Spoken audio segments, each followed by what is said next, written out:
Episode की शुरुआत में हम देखते हैं कि तंजीरो शहर में कोयला बेचने जा रहा है। उसकी माँ कहती है, इतनी बर्फ में तुम्हें जाने की जरूरत नहीं है। लेकिन तंजीरो कहता है, नया साल आने वाला है और मैं चाहता हूं कि इस नए साल में हम पेट भरकर खाएं, इसलिए मुझे जाना होगा। फिर उसका भाई और बहन उसके साथ जाने की जिद करते हैं, लेकिन माँ और तंजीरो उन्हें मना करते हैं। फिर तंजीरो वहां से निकल जाता है। रास्ते में वह अपनी बहन नेजुको से मिलता है और वह कहती है कि वह अपने छोटे भाई को सुला रही थी, वरना वह बहुत रोता। अब तंजीरो शहर की ओर जाता है। शहर पहुंचकर तंजीरो कोयला बेचना शुरू करता है, लेकिन तभी एक लड़का जो एक महिला से बचकर भाग रहा होता है तंजीरो के पास आता है और कहता है, कृपया तंजीरो इसे सूंघो और बताओ कि इसे किसने तोड़ा। तंजीरो सूंघता है और कहता है कि इसमें बिल्ली की गंध आ रही है। फिर लड़का उस महिला से कहता है, मैंने पहले ही कहा था कि मैंने प्लेट नहीं तोड़ी। अब हम देखते हैं कि रात हो गई है और तंजीरो घर के लिए निकलता है, लेकिन तभी एक बूढ़ा व्यक्ति तंजीरो से कहता है, इस समय घर जाना ठीक नहीं है, राक्षसों के आने से पहले तुम्हें घर के अंदर चले जाना चाहिए। फिर तंजीरो घर के अंदर आता है और खाना शुरू करता है। खाने के दौरान वह बूढ़े व्यक्ति से पूछता है कि राक्षस क्या होता है। बूढ़ा व्यक्ति बताता है कि राक्षस रात में आते हैं और इंसानों को खाते हैं, इसलिए रात में घूमना ठीक नहीं है। तुम सो जाओ और सुबह अपने घर के लिए निकलना। अब तंजीरो सुबह घर के लिए निकलता है, लेकिन जैसे ही वह अपने घर पहुंचता है उसे खून की गंध आती है। वह दौड़कर अपने घर की ओर जाता है, लेकिन वहां पहुंचते ही वह देखता है कि उसके घर के सभी लोग मारे जा चुके हैं। वह यह देखकर बहुत हैरान होता है और सोचने लगता है कि यह किसने किया। इसी बीच वह देखता है कि उसकी बहन नेजुको अभी भी जीवित है।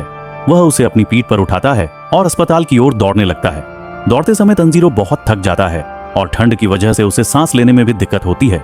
लेकिन तभी अचानक हम देखते हैं कि नेजुको राक्षस में बदलने लगती है और वे दोनों पहाड़ी से नीचे गिर जाते हैं, लेकिन बर्फ की वजह से दोनों बच जाते हैं। फिर तंजीरो देखता है कि नेजुको अपने पैरों पर खड़ी हो जाती है। तंजीरो कहता है, तुम्हें खड़े होने की जरूरत नहीं है, मैं तुम्हें उठाकर डॉक्टर के पास ले जाऊंगा। और तभी राक्षस बनी नेजुको तंजीरो पर हमला कर देती है।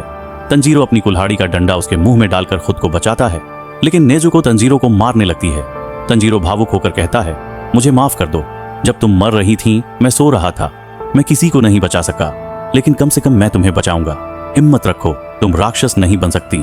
फिर हम देखते हैं कि नेजुको रोने लगती है, लेकिन अचानक एक लड़का तलवार लेकर नेजुको पर हमला करता है। तंजीरो उसे बचा लेता है। फिर वह लड़का तंजीरो से पूछता है, तुम इस राक्षस को क्यों बचा रहे हो। तंजीरो कहता है, यह मेरी बहन है।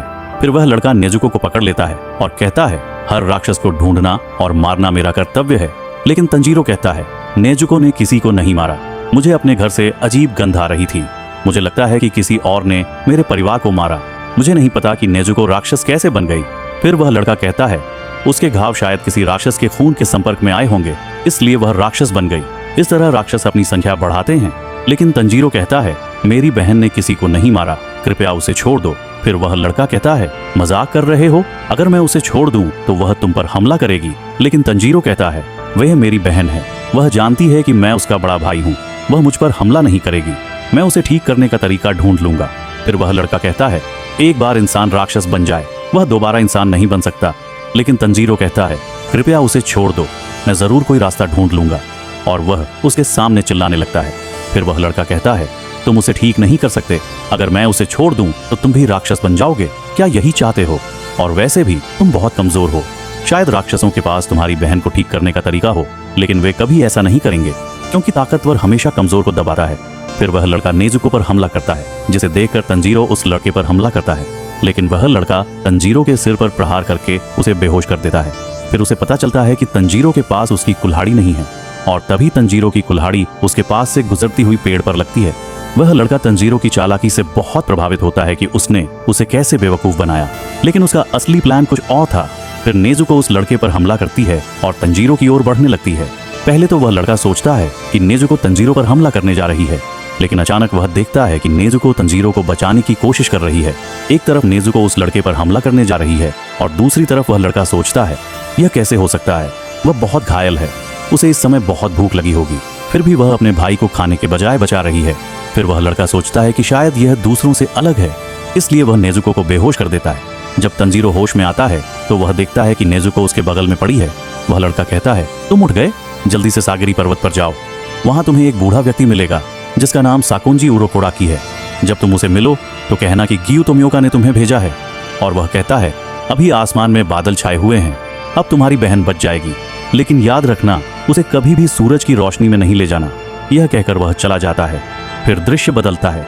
हम देखते हैं कि तंजीरो अपने परिवार को दफनाता है और सागिरी पर्वत की ओर बढ़ता है। इसके साथ ही एपिसोड खत्म हो जाता है।